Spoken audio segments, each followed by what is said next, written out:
444 के सारी हो दहिया हो गईले भारी। 444 के सारी हो दहिया हो गईले भारी। किया रे कोठा ऊपर सैया देवना मांगे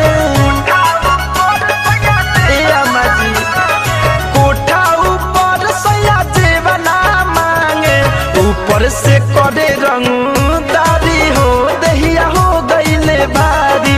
444 के सारी हो दहिया हो गईले भारी।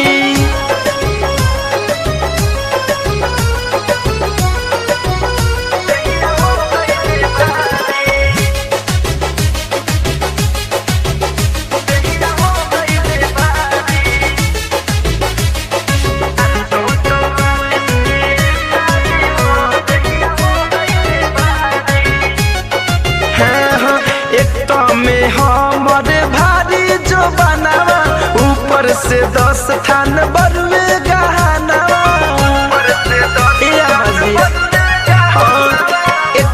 में हमर भारी जो बनावा ऊपर से 10 थान बरुए गहनावा। आनंद सवत बनल बारी हो दहिया हो गईले भारी।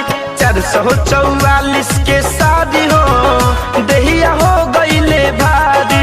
444 के सारी हो दहिया हो गईले भारी।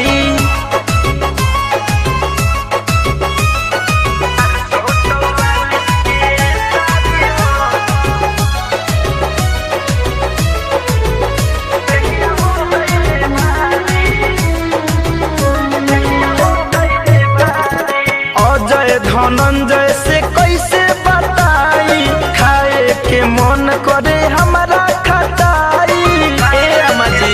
सुनतनी अजय धनंजय से कैसे बताई खाए के मन करे हमारा खटाई।